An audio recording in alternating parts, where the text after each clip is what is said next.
முதலமைச்சர் விஜய் அவர்களுக்கு மீண்டும் மிகப்பெரிய தலைவலியாக மாறி இருக்கிறது குதிரை பேர விவகாரம். இந்த முறை புதிய வீடியோ ஆதாரத்தோடு ஆளுநர் மாளிகையை நாடி இருக்கிறது திராவிட முன்னேற்ற கழகம். இப்போ கேள்வி இது ஒரு சைடு அப்படின்னா, இன்னொரு சைடு 5 தொகுதிகளுக்கான இடைத்தேர்தல் என்பது நிறுத்தி வைக்கப்பட்டிருக்கிறது. இது நிறுத்தி வைப்பது தற்காலிகமா இல்லை நீண்டு போக வாய்ப்பு இருக்கிறதா?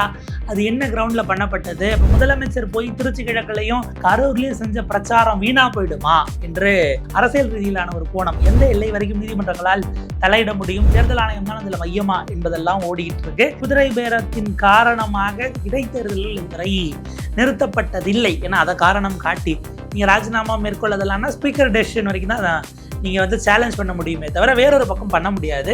இதனுடைய பின்னணி இதை என்ன மாதிரியான கோணங்களில் செல்லும் விரிவாக அலசுகிறது இந்த செய்தி தொகுப்பு. முதல்வர் விஜய் அவர்களுக்கு எதிராக குதிரை பேர குற்றச்சாட்டில் எத்தனை புகார்கள் ஆளுநருக்கு போச்சு அப்படின்னே நம்ம என்னன்னம்னா கணக்கு மிஸ் ஆயிருமோங்கிற அளவுக்கு ஓடிக்கிட்டு இருக்கு. டிடிவி தினகரன் அவர்கள் தொடங்கி வைத்த அந்த புகார் அவர் ஃபோர்ஜரி பண்ணி கையெழுத்து போட்டு விட்டார்கள் எங்களுடைய எம்எல்ஏவுடைய இதுன்னு சொல்லி அப்புறம் அவங்க வீடியோ வெளியிட்டு அது ஒரு மாதிரி போச்சு. இப்போ வரைக்கும் அதில் அவர் கொடுத்ததில் எஃப்ஐஆர் போடப்பட்டதா அப்படிங்கிற தகவல் இல்லை. ஒன்று. அதற்கு பிறகு அதிமுக தரப்பில் ஏறத்தாழ 2-3 முறைக்கு மேல் சந்தித்திருக்கிறார்கள் ஆளுநரை. திமுக தரப்பில் போயிட்டு சந்திச்சிருக்கிறாங்க. முதல்ல பார்த்தீங்கன்னா வைகோ அவர்களுடைய பேச்சுக்கு தனியாக ஒரு கம்ப்ளைண்ட் போச்சு. அதற்கு பிறகு எம்எல்ஏக்கள் ஆஸ்டின் அவர்களும் இன்னொரு எம்எல்ஏ இவங்க சொன்னது I think Veppanahalli MLA Srinivasan நினைக்கிறேன், அவங்கள நேரில் கூப்பிட்டுட்டு போய் திரு ஆஸ்டின் அவர்களோட போய் சந்திச்சு ஒரு புகார் கொடுத்துருந்தாங்க. இது பார்த்தாலே நமக்கு இங்கே ஒரு 3 அங்கே ஒரு 5, 6 அதை தாண்டி போயிடும் போல இருக்கு. இந்த நிலையில தான் இப்போ புதிதாக திரு எம்ஆர் விஜயபாஸ்கர் கரூரினுடைய முன்னாள் எம்எல்ஏ என இப்போ அவர் ராஜினாமா பண்ணிட்டாரு.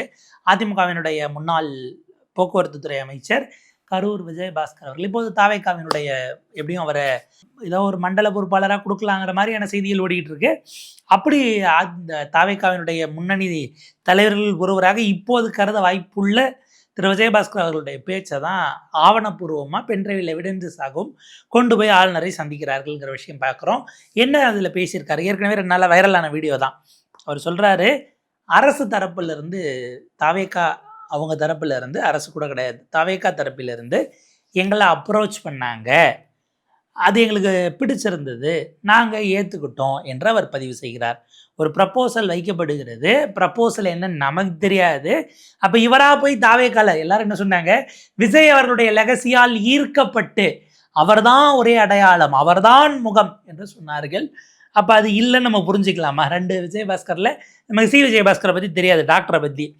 எம்ஆர் விஜயபாஸ்கருடைய ஸ்டேட்மெண்ட் படி அவங்க அப்ரோச் பண்ணாங்கங்கிறது விஷயம். அப்போ ப்ரப்போசல் வந்தவர்கள் அவர்களாக தேடி ஆட்சியினால் கவரப்பட்டு இப்படி ஒரு தலைவரா என வியந்து அதன் காரணமாக தாவேக்காதான் எதிர்காலம் என்று வந்ததாக கருத முடியாது என்பது முதல் கன்க்ளூஷனாக இல்லை நம்ம எடுத்துக்கலாம். இப்போ என்னன்னா அதிமுகவும் திமுகவும் இதில் இன்னொரு கோணமும் இருக்குது. அப்ரோச் பண்ணாங்கன்னா எப்போ அப்ரோச் பண்ணாங்க என்பது கேள்வி. ராஜினாமா செய்ததற்கு முன்பா பின்பா? ஏன்னா அதை வச்சு விளையாட முடியும். நீங்கள் எப்படி வைகோ அவர்கள் 2 பேரும் ராஜினாமா பண்ணால் நான் உங்களுக்கு திரும்ப நானே பிரச்சாரம் பண்ணுறேன்னு சொன்னார்னு சொல்லிட்டு அடுத்த நாள் அது பேக் ஃபயர் ஆனதும் மாற்றினாங்களோ, இப்போ எம்ஆர் விஜயபாஸ்கர் அவர்களே கூட இதுக்கு சொல்லலாம், நான் ராஜினாமாலாம் பண்ணிட்ட பிறகு என்ன பண்ணலான்னு யோசிச்சப்போ நான் அப்ரோச் பண்ணாங்க, இப்படி ஒரு கட்சியிலிருந்து நம்மளை அழைக்கிறாங்க, ஆளுங்கட்சி, அவங்களே நம்மளை மதித்து கூப்பிட்றாங்கங்கிறதுனால நான் பண்ணேன்னு கூட மாற்றி பேசுவதற்கும் வாய்ப்பு இருக்குது. அவருடைய உரிமைன்னு வச்சுக்கோங்களேன். அந்த இடத்துல என்ன கேள்வி கேட்கப்பட்டு இந்த சேர்க்கை நடந்தது என்பது தொடர்பான விஷயங்களில் நம்ம விரிவாக பார்க்க வேண்டியிருக்கு. ஸோ அது ஒன்று.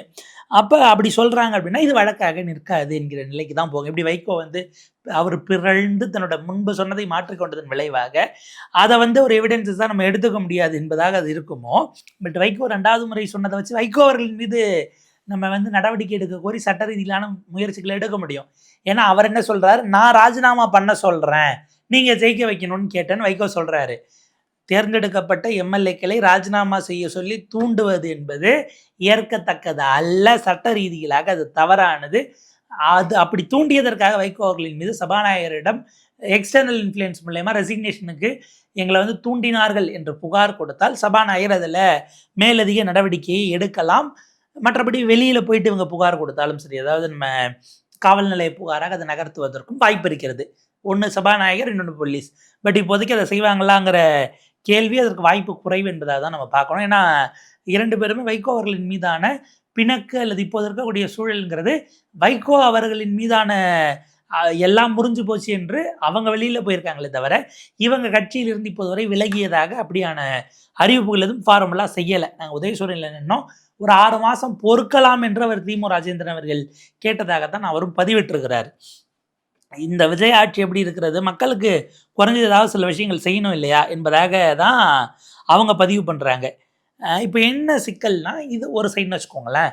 இன்னொரு பக்கம் நம்ம விட்டு எடுத்துக்கு வரோம்னா, விஜயபாஸ்கர் அவர்கள் இப்போ இப்படி மாற்ற முடியுங்கிறதுக்காக நான் அதை சொன்னேன்.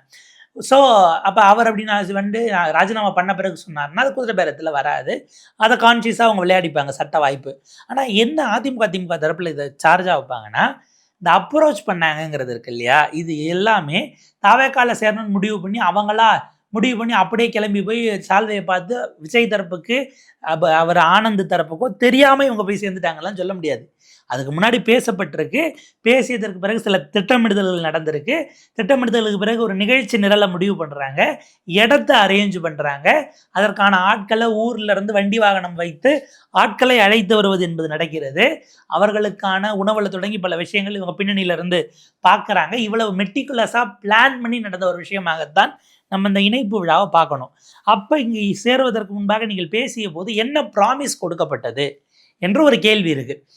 அப்போ இந்த இடத்துல தான் டிஎம்கே அந்த கிரே ஏரியா வச்சுட்டு அவங்க என்ன சொல்லுவாங்க, நீங்கள் ராஜினாமா பண்ணிவிட்டு நம்ம கட்சியில் சேருங்க, திரும்ப எம்எல்ஏ வாய்ப்பு கொடுக்குறோம், அல்லது உங்களுக்கு ஏதாவது ஒரு வாரிய தலைவர் பதவி, எம்எல்ஏ ஜெயிச்சா உங்களுக்கு அமைச்சர், இப்படி ஏதாவது சொல்லி இருந்தால் ராஜினாமா செய்ய ஒன்றை கொடுப்பதாக சொல்லி வாக்குறுதி கொடுத்து செய்வது என்பது அது சட்டப்படி தவறு தானே. இதைத்தான் நாங்கள் குதிரை பேரம் என்கிறோம். குவிட்ப்ரோகோக்குள்ள கூட நீங்கள் அதை கொண்டு வந்துக்கலாம் என்று இந்த ஆசை வார்த்தை சொல்லி ஒன்றை தருவதாக பேசியது என்கிற கிரவுண்டில் இந்த தரப்பு அதை சேலஞ்ச் பண்ணுறாங்க. ஸோ இதுதான் இதற்கு பின்னால் இருக்கக்கூடிய மிக முக்கியமான சட்ட ரீதியிலான வியாக்கியானங்கள். குதிரை பேரமெல்லாம் நீதிமன்றத்துக்கு போகிறதுங்கிறதே ரொம்ப சிக்கலானது. ஏன்னா இந்த எதிர்த்தரப்பு இவங்க யாராச்சும் காவல்துறையில் கம்ப்ளைண்ட் கொடுத்தா எஃப்ஐஆர் போடுவாங்களான்னு இருக்குது. ஆளுநர் மலைக்கு தான் ஆடிட்டு இருக்கிறாங்க. நீங்கள் அதை அதாவது சட்டப்படி ஆவணப்பூர்வமாக நிரூபிப்பது என்பது ஏறத்தாழ நீங்கள் அதெல்லாம் கனெக்ட் ஆகணும், கொராபரேட் ஆகி ப்ராசிக்யூட்டபிள் எவிடன்சஸ்னு ஒரு வார்த்தை சொல்லுவாங்க. தண்டனை பெற்றுத்தரத்தக்கதற்கு அளவிற்கு தேவையான போதுமான ஆதாரங்கள் அப்படிங்கிற விஷயங்கள் இருக்கு இல்லையா. நீங்கள் சந்தேகங்களை எழுப்புவதற்கு பல ஆதாரங்களை கொண்டு போகலாம். அந்த சந்தேகத்தை உங்களுக்கு சதி கோட்பாடாக மாற்றி அதை ஃபிக்ஸ் பண்ணி இவர்தான் என தெளிவு சந்தேகம் இல்லாமல் நிரூபிப்பது, சந்தேகத்திற்கு இடமின்றி நிரூபிப்பதுங்கிறது தான் ரொம்ப காம்ப்ளிகேட்டடான பார்ட்டுன்னு வச்சுக்கோங்களேன். ஸோ அது கொஞ்சம் குறைவுங்கிறாங்க. இந்த பக்கம் இவங்க திமுக தரப்பில் எம்எல்ஏக்களிடம் பேசினது பிடிச்சாங்க. அதில் எல்லாரையும் கைது அது எண்ணிக்கை கூடிக்கொண்டே போகிறது, நேரம் 15 வரைக்கும் வந்திருக்குன்னு நினைக்கிறேன். இதில் ஆனால் ரிமாண்ட் எத்தனை பேர் எடுத்தாங்கங்கிற கேள்வி இருக்குது. அந்த ரிமாண்டு அவங்க காவல்துறை நீதிமன்றத்தில் கொடுத்துருப்பதில் பார்த்தீங்கன்னா அந்த ஸ்க்ரீன்ஷாட்டு அதை தாண்டி வேறு சில விஷயங்கள் தான் இருக்கே தவிர, சிங்கப்பூரிலிருந்து ஒரு நிறுவனம் 180 கோடி இந்த ஹோட்டலில் பேசினாங்க, இதெல்லாம் செய்தியாக கசிய விடப்படுவது நீதிமன்றத்தில் இப்போ வரைக்கும் காவல்துறை தரப்பில் சொல்லப்படலைங்கிறதையும் நம்ம அடிக்கோடிட்டு பார்க்க வேண்டியிருக்கு. மூத்த பத்திரிகையாளர் திரு அரவிந்த் அக்ஷன் அவர்கள் இது தொடர்பான விஷயங்களை அவர் பொதுவெளியிலும் நீதிமன்றத்தில் நடந்த அந்த ப்ரொசீடிங்ஸ் அது சார்ந்த விஷயங்கள் அது தொடர்பாக ரொம்ப சட்டம் சார்ந்த நுணுக்கமான பல்வேறு கேள்விகளையும் எழுப்பியிருக்கிறார். இப்போ வரைக்கும் அது தொடர்பான எதிர்வினையோ அதற்கான பதிலோ எதுவும் அப்ராபரேட்டாக கொடுக்கப்பட்டதானா இல்லை. அப்போ வரக்கூடிய செய்திகள் எங்கிருந்து வருகிறது, எப்படி உள்ளுக்குள் கொண்டு வரப்படுகிறது, எப்படி சரிவர கரெக்டாக பின் பாயிண்டாக அப்படியான செய்திகள் அடுத்தடுத்து வருதுங்கிறது விவாதிக்கத்தக்கது. இதிலேயே அவங்க நிரூபித்து உள்ளே சேர்த்து கன்விக்ஷன் வாங்கி கொடுத்தால் மிகப்பெரிய இமாலய பணி அது. அது செய்கிற வரைக்கும் அந்த பெனிஃபிட் ஆஃப் டவுட்டை அல்லது இவங்களுக்கு ஒரு வழக்கில் குற்றம் சாட்டப்பட்டவராக இருக்கக்கூடிய உரிமையிலிருந்து இவங்க கொண்டு போவாங்க. இப்போ ஆன்டிசிபேட்டரி பெயிலுங்கிறது தலைமறைவு நிற்காமல் ஓடு ஓடு ஓடு ஓடு ஓடு அப்படின்னு கரூரில் முதலமைச்சர் பேசுகிறார். பதிலுக்கு அவங்க திருச்சி ஏர்போர்ட்டில் கரூரில் அந்த சம்பவம் நடந்த அன்னைக்கு அவர் வேகமாக ஓடிய வீடியோவை நாங்கள் எடுத்து போடுறோம்னு அவங்க போட்டுக்கிட்டு இருக்காங்க. இது அரசியல் ரெட்டோரிக்கு. ஆன்டிசிபேட்டரி பெயில் நீதிமன்றம் அது தவறில்லை என்பதனால் கொடுத்தார்கள். பதிலுக்கு நீங்கள் பார்த்தீங்கன்னா கரூரில் அந்த சம்பவம் நடந்த பிறகு முன்ஜாமீன் கிடைக்கிற வரை வழக்கில் குற்றம் சாட்டப்பட்டவர்கள் எல்லாம் எங்கிருந்தார்கள், இன்றைக்கு அமைச்சர்களாக இருக்கக்கூடியவர்களில் தொடங்கி பலரும்ங்கிற கேள்வியை இந்த தரப்பு எழுப்புறாங்க. பட் சிக்கல் அதல்ல. இந்த மாதிரியான பொலிட்டிக்கல் ரெட்டாரிக்ஸ் அப்படிங்கிறத நம்ம நகர்த்திடலாம். இது குதிரை பேரம் சார்ந்து. இப்போ முதலமைச்சர் போனது அது மொத்தமுமே வீணா போச்சா அப்படின்னு ஒரு பார்வையை தான் ஒரு சாரார் வைக்கிறாங்க. 2 தேர்தல் பிரச்சாரத்தை அவர் 2 மாதத்துல முடிச்சிட்டாரு. கடந்த மாதம் திருச்சி போனார், இந்த மாதம் கரூர் போனார். 2 இடைத்தேர்தலும் நடக்கும்னு பார்த்தா தமிழ்நாட்டினுடைய உயர்நீதிமன்றம், சென்னை உயர்நீதிமன்றம், மெட்ராஸ் உயர்நீதிமன்றம், இன்றைக்கு அதற்கு 31/7 வரை தடை கொடுத்திருக்கிறது. இப்போ போனபது அவருடைய செயல்பாடுகள், இந்த பெர்ஃபார்மன்ஸ், தேர்தல் பிரச்சாரங்கள் இதெல்லாம் வீணா அப்படின்னா அதில் எதன் அடிப்படையில் அந்த தடை கொடுக்கப்பட்டிருக்கிறதுன்னு நம்ம பார்ப்போமே. இதில் ஒரு பாயிண்ட்டு, நீதிமன்றம் நினைத்தால் இடைத்தேர்தலுக்கான தடை அதில் தேர்தல் ஆணையத்துக்கு தான் ஜூரிஸ்டிக்ஷன் நம்ம சொல்ல முடியாதுங்கிறது தான் நம்ம அடிக்கோடிடணும். ஒரு சின்ன உதாரணம், ஒரு 90-95 நாட்களுக்கு முன்பாக இங்கே இந்தியாவில் நடந்த விஷயத்தை நான் கோட் பண்ணுறேன்.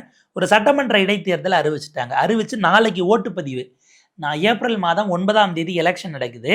ஏப்ரல் 8ஆம் தேதி, அதாவது ஓட்டுப்பதிவு தொடங்குவதற்கு 16 மணி நேரத்துக்கு முன்பாக அந்த இடைத்தேர்தலை உயர் நீதிமன்றம் ரத்து செய்கிறது. கோவாவினுடைய போண்டா என்பது தொகுதியினுடைய பெயர், சட்டமன்ற தொகுதி எம்எல்ஏவுக்கான தேர்தல்.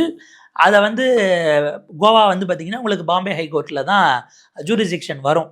மும்பை உயர் நீதிமன்றத்தினுடைய கிளை அதை முந்தின நாள், எலெக்ஷனுக்கு முந்தின நாள் மொத்தமாக ரத்து செய்கிறது. தேர்தலில் அறிவிப்பு ஆணையே செல்லாது என்று ரத்து செய்கிறார்கள். என்ன நடந்தது, என்ன பேக்ரவுண்ட்னு பார்த்தா, அவங்க வாதாடுறாங்க தேர்தல் ஆணையம் தரப்பில், இல்லைங்க தபால் ஓட்டெலாம் போட்டாங்க, 171 பேர் ஓட்டே போட்டாங்கன்னும் போது அதெல்லாம் விஷயம் அல்ல. உங்களுடைய அறிவிப்பாணை ரெப்ரசன்டேட்டிவ்ஸ் ஆஃப் பீப்புள்ஸ் ஆக்ட், மக்கள் பிரதிநிதித்துவ சட்டத்தின்படி உங்களுடைய அறிவிப்பாணை அதில் குறிப்பிட்ட ஷரத்துக்கு உட்பட்டு இல்லை என்பதனால் வயலேட்டிவாக இருக்கிறதுனால நாங்கள் ரத்து செய்கிறோம்னு செஞ்சாங்க. என்ன நடந்துச்சுன்னா, மக்கள் பிரதிநிதித்துவ சட்டத்தில் ஒரு கிளாஸ் இருக்குது. அதன் அடிப்படையில் பார்த்தா குறைந்தது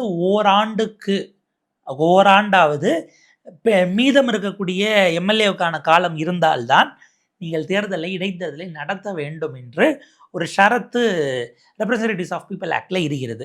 இவங்க அறிவிக்கும் பொழுதே தேர்தல் அறிவிப்பானையே அது மார்ச் வரைக்கும் தான் காலம் இருக்கும். இவங்க ஏப்ரலில் எலெக்ஷன் வைக்கிறாங்க. அப்படின்னா ஏறத்தாழ 11 மாதம், எலெக்ஷன் முடிஞ்சு வெற்றி அறிவிக்கப்பட்டுனா 10 மாதம் தான் இருக்கும். இதை காரணமாக காட்டி 2 பேர் செயற்பாட்டாளர்கள் வழக்கு தொடுக்கிறார்கள். அந்த வழக்கு தொடுத்தல் அப்படிங்கிறது நமக்கு எப்படி அதை பார்க்கணும்னா, அந்த வழக்கு தொடுக்கப்பட்டு அது விசாரணைக்கு எல்லா மனுக்கள்லாம் போட்டு ஒரு பக்கம் தடை கொடுக்கலன்னுட்டு எலெக்ஷனையும் நடத்துறதுக்கு போயிடுறாங்க. இவிஎம் மிஷின்லாம் பேக் பண்ணி வண்டியில் ஏற்றி பாதி கிளம்பிருச்சு, மீதி கொண்டு போகிறதுக்கான வேலைகள் போயிட்டு இருக்கும்போது தான் நேரடியாக நீதிமன்றம் தடை என்று அறிவிக்கிறது.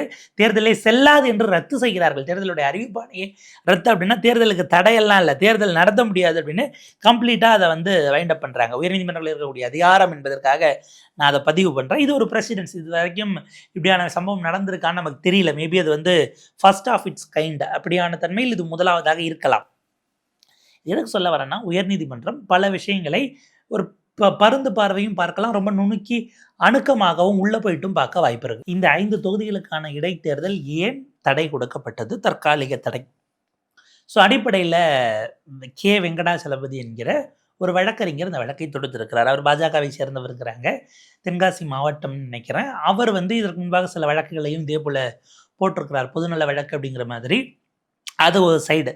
அவர் முதல்ல என்ன வச்சாங்க, அந்த 5 தொகுதிகளிலையும் ஏன் தடை அவர் கோரினார்னா, இந்த 5 தொகுதியிலும் இவருடைய வெற்றியை எதிர்த்து வழக்கு இருக்கிறது. எலெக்ஷன் பெட்டிஷன்ஸுங்கிறத ஃபைல் பண்ணியிருக்கிறாங்க. ஜெயிச்சது செல்லாதுன்னு அந்த தொகுதியை போட்டியிட்டவர்களோ அந்த தொகுதியை சேர்ந்த வாக்காளர்களோ வழக்கமாக பதிவு பண்ணுவாங்க.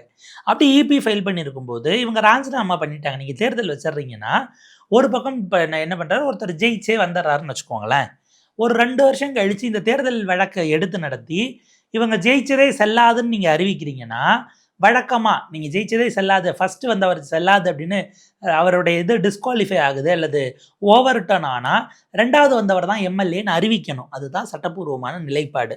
இப்போ 2 வருஷம் கழித்து புதுசாக இடைத்தேர்தலில் ஒருத்தர் ஜெயிச்ச பிறகு இவர் எம்எல்ஏனீங்கன்னா, ஒரே தொகுதிக்கு எப்படி 2 எம்எல்ஏக்கள் இருக்க முடியும்? அப்படியான ஒரு சூழல், ஒரு கான்ஸ்டிடியூஷனல் கேயாஸ், ஒரு டெட்லாக் போன்ற நிலை என்பது, இப்படியான குழப்பங்கள் அனாமலி இதுவரைக்கும் ஏற்படுவது சரியானதாக இருக்காது என்கிற வாதம் ஏற்றுக்கொள்ளப்படுகிறது. எதிர்த்தரப்பு சொன்னாங்க, அவர் அங்கே வாக்காளரே கிடையாது, அவர் போட முடியாதுன்னும் போது அவர் கேட்டிருக்கக்கூடிய கேள்விகள், அது அவர் கோட் பண்ணிக்கக்கூடிய விஷயங்கள் எல்லாம் பார்க்கும்போது அவர் பொதுநலன் கொண்ட ஒரு ரெஸ்பான்சிபிள் சிட்டிசனாக தெரியுது. அதனால் நீங்கள் அதை தாண்டி வாங்கன்னு நீதிபதிகள் அதை பார்க்குறாங்க. பார்த்ததன் விளைவாகத்தான் இன்னொரு என்ன சொல்கிறாங்க, ராஜினாமா பண்ண பிறகு தான் அதை எதிர்த்து வழக்கு போட்டாங்க, அதனால் செல்லாது என்கிற வாதம் வைக்கப்படும் போது, நீங்கள் ஒருவருடைய வெற்றியை எதிர்த்து வழக்கு தொடுப்பதற்கு 30 நாள் இருக்குன்னா, 30 நாள் வரைக்கும் அவங்களுக்கு டைம் கொடுக்கணும். அந்த 30 நாளைக்குள்ள அவங்க எப்போ ஃபைல் பண்ணாலும் பெட்டிஷன் செல்லுபடி ஆகும். அது ஏற்கத்தக்கது அல்லன்னுலாம் நீங்க சொல்ல முடியாது என்பதையும் அதையுமே நம்ம விவாதிக்கலாம் என்கிற கோணத்தில் தான் நீதிபதிகள் அதை அணுகியிருக்கிறார்கள். அதன் காரணமாகத்தான் 5 தொகுதிகளுக்குமான இடைத்தேர்தல். இதில் தாராபுரமும் மதுராந்தகமும் 2 அதனுடைய 2 தொகுதிகள். அது வந்து பார்த்தீங்கன்னா அந்த 2 தொகுதிகளுக்கு மட்டும் எலெக்ஷன் பெட்டிஷன் ஃபைல் ஆகலை. அதை வெற்றியை எதிர்த்து ஃபைல் ஆகாதனால அந்த தொகுதிகள் தப்பித்ததே தவிர மற்ற 5 தொகுதிகளிலும் சிக்கியிருப்பதற்கான காரணம் எலெக்ஷன் பெட்டிஷன் தான். குதிரை பேரத்துக்கும் அதற்கும் நேரடி தொடர்பு கிடையாது. ஏன்னா இன்றைக்கி குதிரை பேரத்தை இவங்க கோர்ட்டுக்கே மூவ் பண்ணலங்கிறதையும் பார்க்குறோம். சபாநாயகர் ஏற்றுக்கொண்டதை எதிர்த்து திரு அக்ரி கிருஷ்ணமூர்த்தி அவர்கள் போட்ட வழக்கு இதுக்கு 17ஆம் தேதி அது விசாரணைக்கு வருதுன்னு நினைக்கிறேன், அல்லது நாளைக்கே கூட வருவதற்கான வாய்ப்பு இருக்குங்கிறாங்க. அது தனி விவாதம். அது வந்து acceptance of the resignation after disqualification அப்படிங்கிற disqualification while disqualification plea is pending. ஒரு தகுதி நீக்க அல்லது பதவி பறிப்புக்காக கொடுக்கப்பட்டிருக்கக்கூடிய கடிதம் நிலுவையில் இருக்கும் பொழுது, புகார் நிலுவையில் இருக்கும் பொழுது இவர் ஏற்றுக்கொண்டது என்பது அதை தான் சேலஞ்ச் பண்ணியிருக்காங்க திரு அக்ரி கிருஷ்ணமூர்த்தி அவர்களே தவிர அது நேரடியாக அதனோட தொடர்பு இல்லைன்னு பார்க்கலாம். இப்போதைக்கு தற்காலிகமாக இருப்பது எவ்வளவு காலம் நீளுங்கிற கேள்வி இருக்குது. அப்போ என்ன பண்ணுவாங்க, அதிகபட்சம் இந்த என்ன சொல்லலாம்னா இந்த தடை தொடரலாமா, தடையை நீட்டிக்கலாமா, அல்லது அந்த எலெக்ஷன் பெட்டிஷனை 6 மாதத்துக்குள்ளே முடிங்க என்று உத்தரவிடுவதற்கும் வாய்ப்பு இருக்கிறது. என்னென்னா அதுவும் பேரலல் பெஞ்சஸில் தான் நடக்கும் பல நேரங்களில். ஸோ இவங்க அவங்களுக்கு அது உத்தரவாகிடாமல் ரெக்வஸ்டேஷனாக போடுறாங்களா, இல்லை அது பெரிய லார்ஜர் பெஞ்சுக்கு போதா, இப்படியான கேள்விகள் அடுத்தடுத்து வரும். ஸோ ரொம்ப நுணுக்கமான சட்ட சிக்கல் கொண்டதாகத்தான் இந்த 5 இடைத்தேர்தல்கள் போய் சிக்கி இருக்கிறது. அதுக்காக இந்த 5 கேஸில் இருக்க மீது 2க்கு நடத்துவாங்களா, இல்லை தேர்தல் ஆணையம் காத்திருக்க போகிறதா, இப்படியான பல சவால்கள் தமிழ்நாட்டினுடைய அரசியல் களத்திற்கு சூழலுக்கு வந்து சேர்ந்திருக்கிறது. இது எப்படி பயணிக்குது, என்னவா எவால்வ் ஆகுதுங்கிறத நம்ம பொறுத்திருந்து பார்ப்போம். கூடுதல் அப்டேட்ஸோட சந்திப்போம்.